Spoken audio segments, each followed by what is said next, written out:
Vous avez un rendez-vous, une entrevue assez importante qui peut déterminer beaucoup de choses dans votre vie et vous êtes un peu stressé. C'est parfois normal parce que vous allez peut-être rencontrer une personne qui est d'une situation sociale ou bien d'une classe sociale supérieure à la vôtre ou bien qui est votre supérieur hiérarchique qui décide de la pluie et du beau temps ou encore c'est un partenaire d'affaires avec qui vous voulez négocier des choses assez importantes quand même.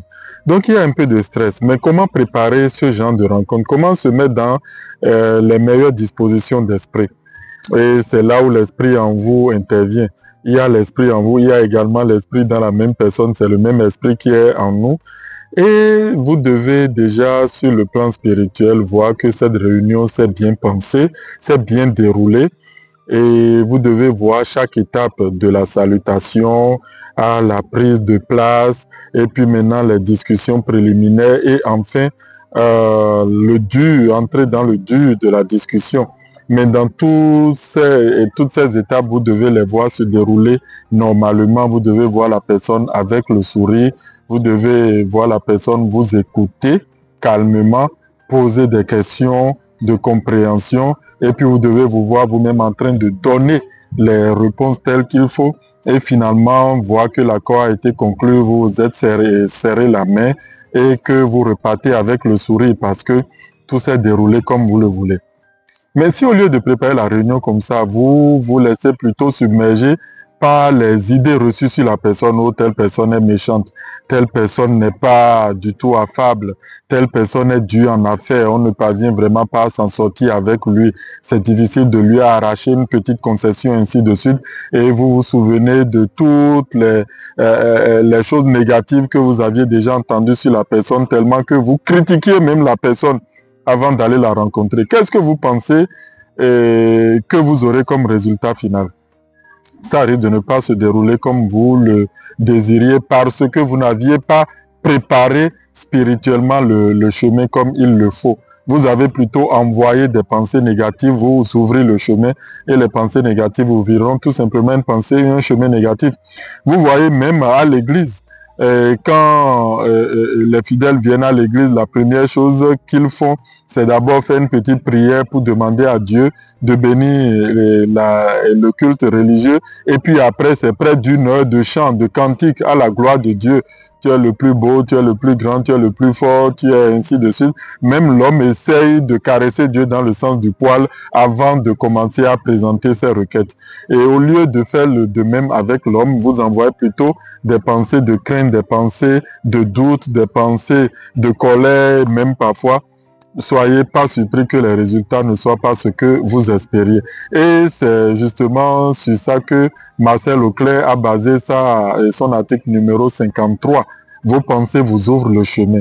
Elle dit, à juste titre, que les grands personnages d'antan se faisaient précéder par des griots richement vêtus de leur couleur. Ils n'auraient pas eu l'idée d'envoyer pour les annoncer des loqueteux difformes. Et c'est pourtant ce que nous faisons la plupart du temps. Ignorant que nos pensées nous précèdent, nous expédions nos idées de cupidité ou de rancune, nos craintes aux personnes avec lesquelles nous allons discuter d'affaires qui nous tiennent à cœur. Inutile donc de nous dire qu'au lieu de nous ouvrir les portes, ces pensées nous les ferment plutôt. Ne l'avez-vous pas constaté 20 fois? Rappelez-vous cette démarche que vous avez eu à faire auprès d'un homme qui ne vous était pas sympathique. Dans votre fort intérieur, vous l'avez accommodé à la sauce piquante. Et évidemment, en sa présence, vous avez fait des efforts d'amabilité, comme les fidèles qui chantent des louanges à Dieu avant le culte. Et la bouche enfarinée, vous avez formulé votre requête. Et la réponse fut sans aucun doute non. Et vous êtes reparti persuadé de sa mauvaise volonté. En l'occurrence, c'est vous qui avez suscité la mésentente. Vous l'avez créée par vos pensées. Il y a une phrase d'Emerson, le philosophe, qu'il convient de méditer. Ce que tu es parle si fort que je n'entends pas ce que tu dis. Je répète, ce que tu es parle si fort que je n'entends pas ce que tu dis.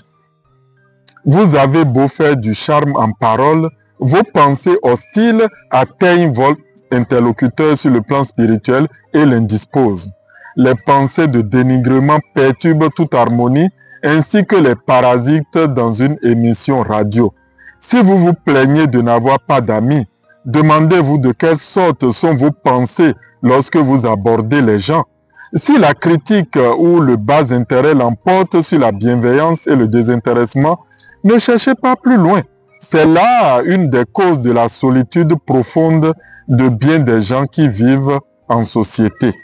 Et en application, l'auteur nous dit que lorsque vous vous surprenez en train d'émettre des pensées désobligeantes sur quelqu'un que vous allez voir changer le disque négatif pour un disque positif, personne au monde qui n'ait quelque qualité que l'on puisse approuver. Et vous verrez bientôt l'attitude de tous changer à votre égard, car toutes les personnes ont quelque chose de positif. Cherchez bien, vous trouverez.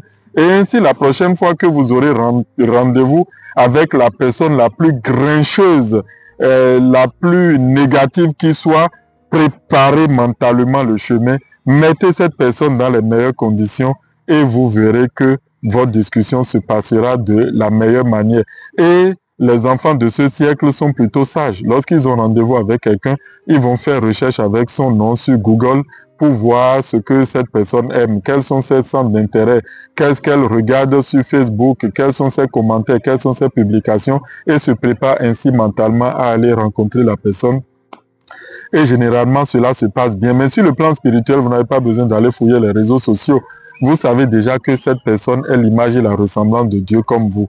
L'esprit en vous, c'est le même esprit qui est en cette personne.